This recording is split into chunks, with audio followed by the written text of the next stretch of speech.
Olá, sou Fernanda Aranda, editora da Jolivie, e hoje a gente está numa edição especial do nosso Café com Saúde devido à gravidade do tema.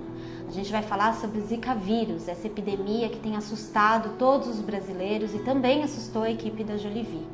Como é que de repente um mosquito que sempre transmitiu uma doença como a dengue agora está causando casos tão tristes, né, de microcefalia, bebês que nascem com um cérebro pequeno? O que está acontecendo? Qual é a situação nacional que explica o nosso corpo e o corpo das grávidas brasileiras estarem reagindo desta forma a essa infecção? Para isso, eu tenho um convidado ilustre, Dr. Cícero Coimbra. Ele estuda profundamente os efeitos e os benefícios da vitamina D para a saúde humana e hoje ele vai dividir com a gente por que a vitamina D, assim chamada, é uma boa alternativa tanto para fortalecer o nosso corpo à infecção e, no caso das grávidas, também ser um caminho muito promissor e protetor às malformações. Olá, doutor, muito obrigada. Primeiro, eu queria que você fizesse um panorama sobre o Zika vírus e essa relação com a vitamina D. O que a gente já pode falar, porque o que as autoridades têm nos dito com relação a isso vamos continuar tentando combater o mosquito e a larva do mosquito, e mulheres, por favor, não engravidem. O que a gente pode falar sobre esse cenário, doutor? Bom, eu agradeço muito a oportunidade que você está me dando de falar a respeito desse assunto, porque a gente está entrando no que provavelmente pode vir a se transformar na maior tragédia de saúde pública da história do nosso país. Nós estamos entrando nesta perspectiva e se nós queremos mudar esse futuro, nós temos que agir agora, porque eu insisto nisso que eu mencionei.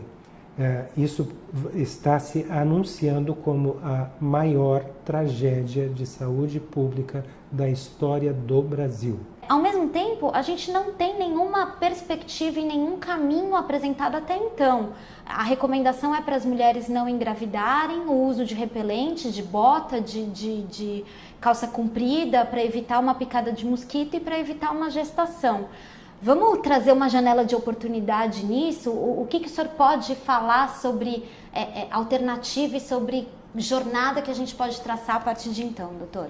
Muito bem. Então, a nossa grande pista é por que o Zika vírus se manifesta de uma determinada forma no ambiente onde ele surgiu, se não me engano, em um país da África, e por que ele se manifesta de outra forma aqui, por que ele mostra outro comportamento, a infecção pelo Zika vírus mostra outro comportamento. Um vírus que só provoca sintomas em 20% das pessoas infectadas é um vírus que teoricamente seria facilmente destruído pelo nosso sistema imunológico.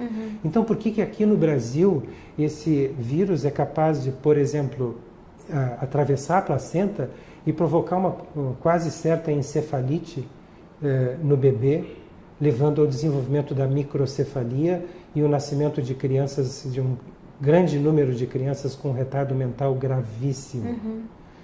Então, você olha para o que acontece na África e olha para a surpresa que tomou conta das autoridades de saúde no Brasil quando verificaram que a microcefalia estava associada à infecção pelo Zika vírus. A surpresa foi muito grande, houve dúvida, será que é mesmo o Zika vírus que está provocando isso? Essa foi a grande questão de início que a gente tinha talvez há 10 dias atrás. Sim. Não se tinha certeza se era o Zika vírus. Por que não tinha certeza que era o Zika vírus? Porque na África ele não se comporta assim. Ele não se provoca microcefalia não com esta frequência, não com esta consistência. Então, o que há de diferente entre a África e o Brasil? O que há de diferente entre a África e o Brasil é uma coisa muito simples, é exposição solar. É o grau de urbanização. A África, os países africanos têm baixo grau de urbanização, as pessoas trabalham muito ao ar livre, ela expõe grande parte do seu corpo ao sol, não colocam protetor solar, porque a pele do africano é adaptada àquele ambiente com alta quantidade de radiação solar, por isso é que ela é hiperpigmentada. Então, eles têm o que nós não temos. O que nós não temos? É o que é produzido na nossa pele pela exposição solar, que é vitamina D. E a vitamina D, hoje, não é mais caracterizada como um simples fator capaz de otimizar a absorção de cálcio para a formação do esqueleto da criança e para a sustentação do esqueleto no adulto. Hoje se sabe que não existe uma única célula do nosso organismo que não seja, que não necessite da vitamina D para funcionar adequadamente. E existem 2 tecidos que são para os quais a vitamina D é particularmente vital. Um deles é o sistema imunológico e o outro é o sistema nervoso. O cérebro, a medula, o sistema nervoso de uma forma geral. E o sistema imunológico, para explicar, que é o sistema responsável pelas defesas, por fazer a defesa do nosso corpo. Exatamente. Né, então, primeira coisa, vitamina D não é uma vitamina, nunca foi uma vitamina, ela foi chamada de vitamina D por um erro histórico, que talvez, cujos detalhes não vale a pena aqui a gente revisar para não perder o foco da nossa conversa, mas ela é, na realidade, uma substância que é formada na pele quando você se expõe ao sol, sem roupa, sem protetor solar cobrindo a pele. O sol tem que incidir diretamente sobre a sua pele. Então você vai produzir grande quantidade de vitamina D em poucos minutos de exposição solar e justamente no horário que é desaconselhado pelos dermatologistas. Só que você precisa de pouquíssimo tempo de exposição solar. Dito de uma forma grosseira, se você estiver vestindo roupa como camiseta, regata e bermuda, deixando braços e pernas expostos ao sol, ainda que você coloque filtro solar no rosto, em 20 minutos você é capaz de produzir 10.000 unidades de vitamina D.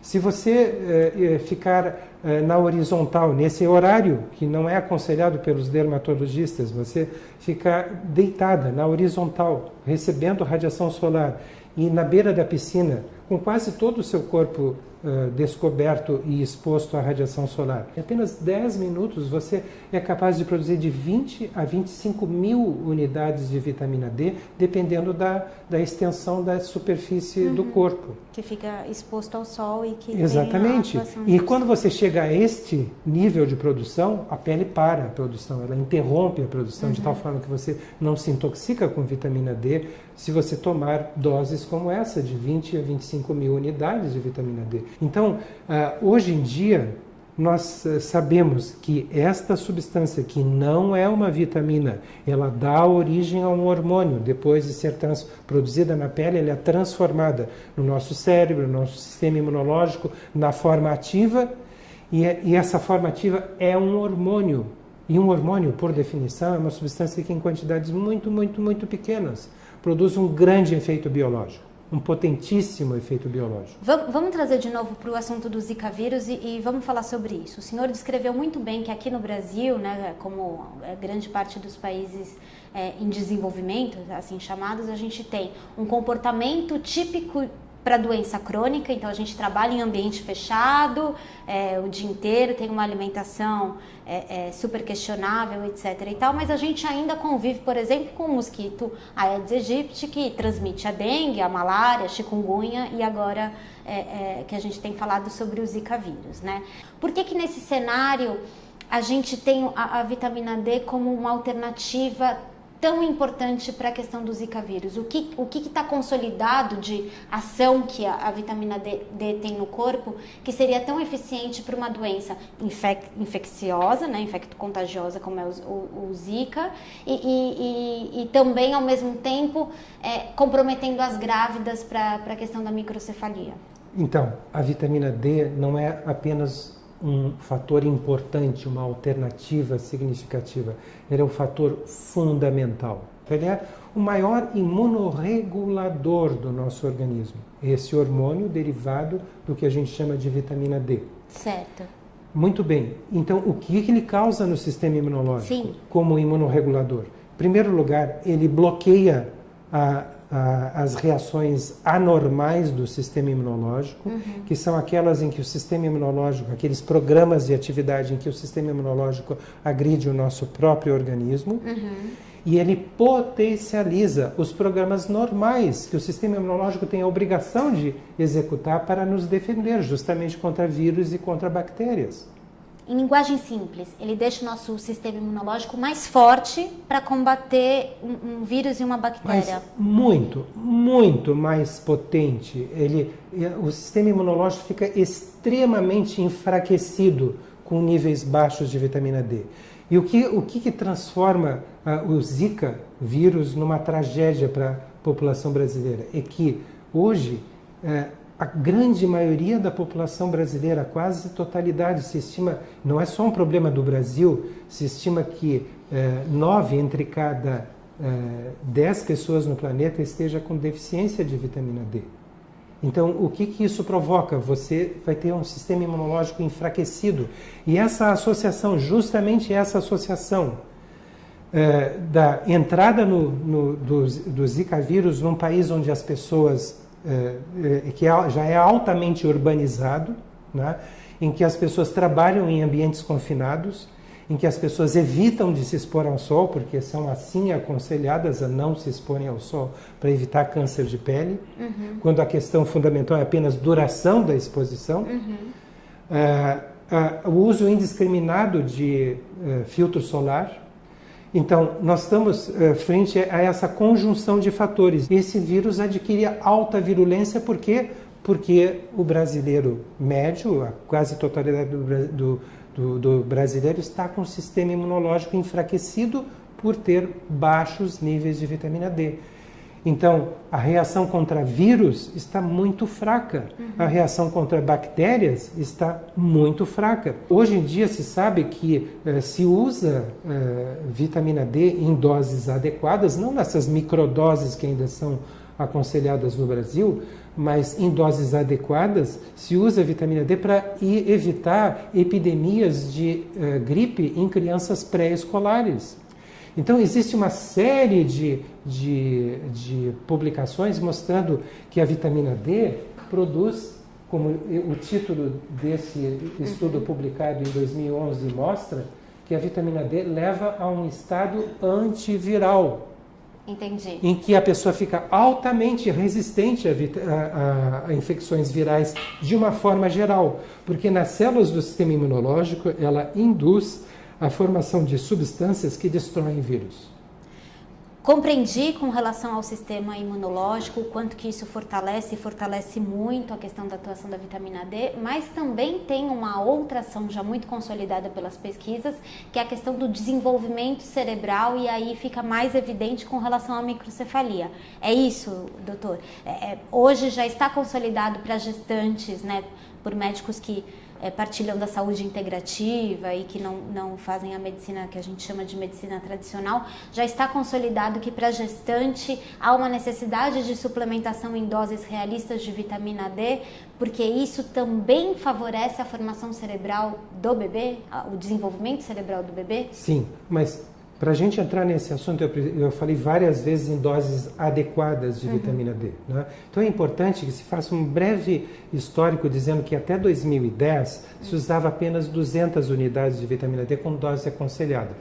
Em 2010, no final de 2010, uma comissão se reuniu em nome de uma instituição norte-americana chamada Institute of Medicine, ou Instituto de Medicina, e aconselhou essas doses a serem triplicadas. Então passaram a aconselhar 600 unidades de vitamina D. Isso foi feito sob intenso protesto de pesquisadores da área de vitamina D, que mostravam que mesmo que você desse 1000 unidades de vitamina D por dia para pessoas adultas, você mal conseguia mover um pouquinho para cima a concentração sanguínea de vitamina D. Então, das 600 unidades, continuava sendo uma dose irrisória. Só vamos lembrar que no Brasil a recomendação continua sendo 200, não foi nem para 600. Infelizmente, por falta de conhecimento, por falta de atualização do conhecimento mais recente, mas é um conhecimento bem recente, porque essa recomendação do Instituto de Medicina caiu por terra apenas no final do ano passado, de 2014, e no início desse ano, quando 2 grupos independentes de pesquisadores refizeram os cálculos, utilizando a mesma base de dados que o Instituto de Medicina anunciou que havia utilizado, e eles demonstraram que a dose mínima para sair da deficiência, não é superdose para tratamento, mas apenas para sair da deficiência, seria de 7.000 unidades. Então você mesmo me disse, você compara 200 unidades com 7.000 unidades como dose mínima. 35 vezes. 35 vezes menor. A dose que é praticada pela maioria dos médicos como suplementação ainda é 35 vezes menor do que a mínima dose necessária para tirar uma pessoa adulta da deficiência. As pessoas grávidas, de uma forma geral, as mulheres em idade reprodutora, em idade fértil, elas precisam tomar de 7 a 10.000 unidades de vitamina D por dia. E só dessa forma nós vamos conseguir reverter essa tragédia anunciada. Nós precisamos interromper esse ciclo, esse anúncio da maior tragédia de saúde pública da história do país pode ser agora interrompido se as mulheres em idade infértil começarem a tomar 7 a 10.000 unidades de vitamina D por dia. Porque a situação que está se anunciando é absolutamente de impotência total das autoridades. Agora, doutor, eu queria fazer uma pergunta que provavelmente quem está em casa está fazendo, que é a questão seguinte: se o meu médico nunca falou de vitamina D comigo, eu já estou grávida, eu acabei de engravidar, meu médico nunca falou comigo sobre isso, o que eu faço, doutor? Vá com urgência para uma farmácia e procure doses equivalentes a 7 a 10.000 unidades por dia.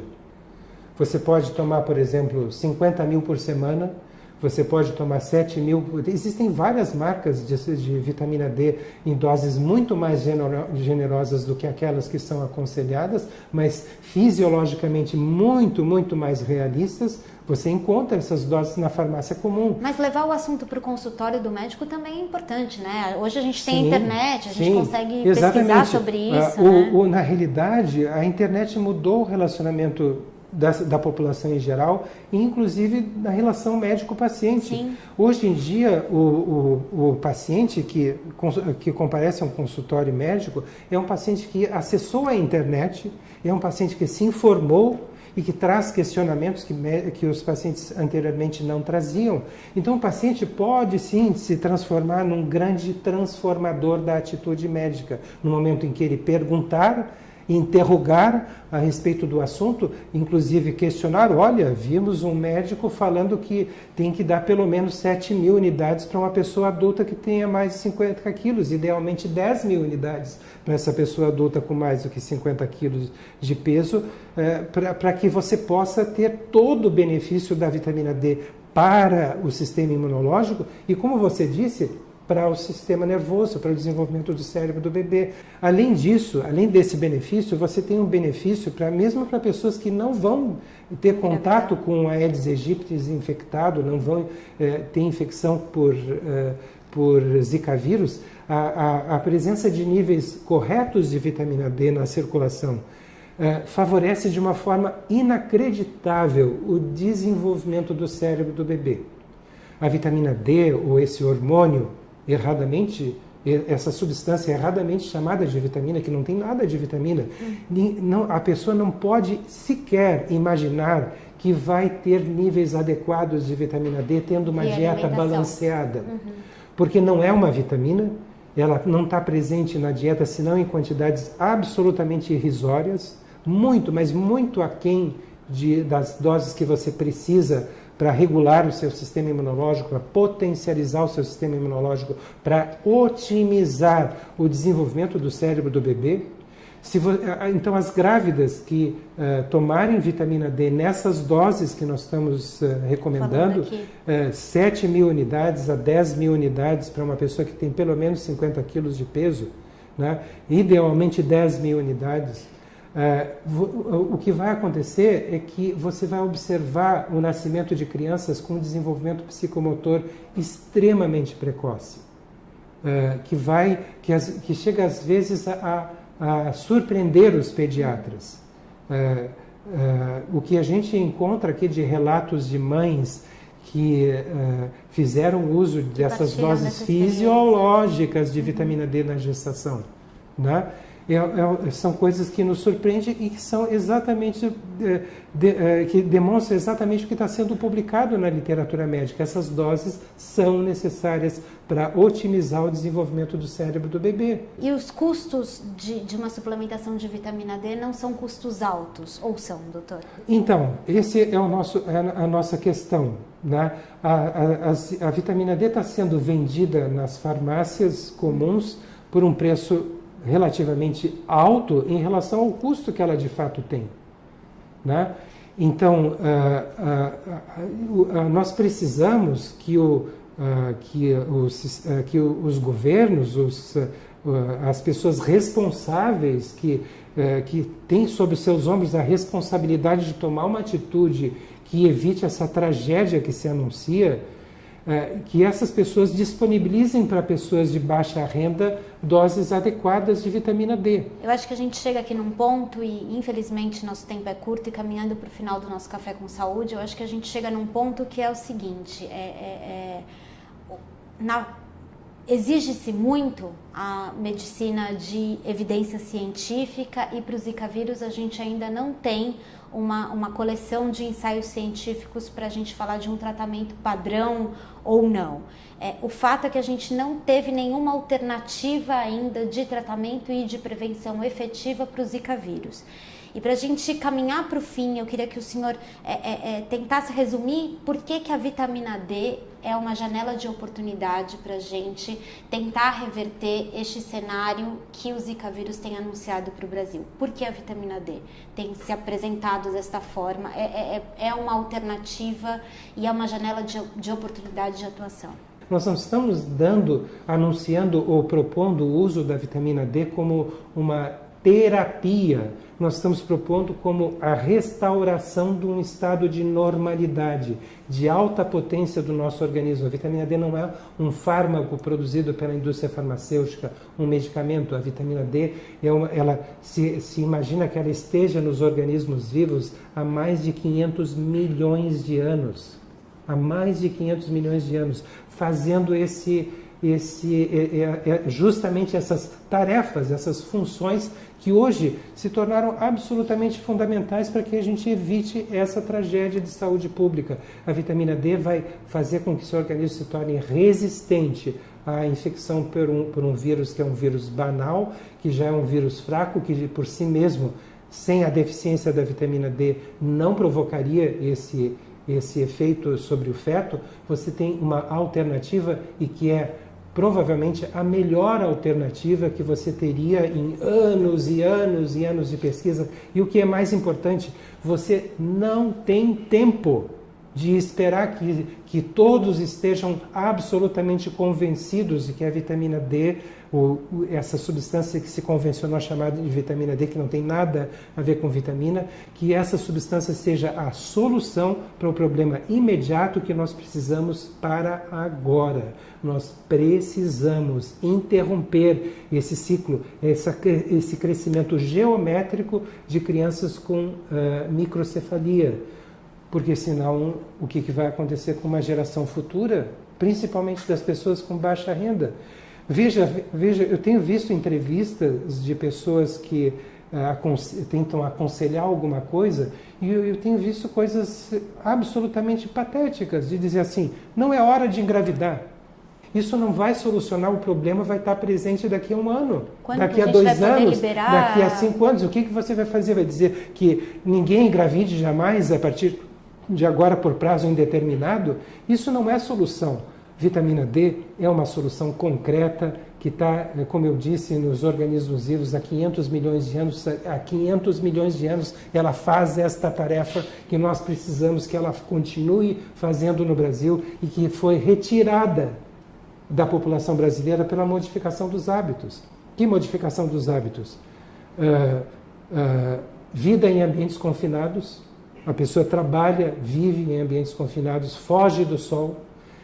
Quando vai para o sol, coloca filtro solar, coloca insufilme na janela do carro. As famílias não vão mais para o parque, elas vão para o shopping center. Exatamente. As crianças não brincam mais de bola no playground dos prédios, elas ficam com videogame dentro de casa. Sim. Então, toda essa mudança de hábitos da população provocou o que os pesquisadores da área de vitamina D estão chamando de a condição médica mais prevalente, mais comum, mais frequentemente encontrada no mundo inteiro, que é deficiência de vitamina D, mas que no Brasil se transformou nessa tragédia porque entrou o Zika vírus na população brasileira, onde já existia o Aedes aegypti e existe alto índice de urbanização e de baixa exposição ao sol.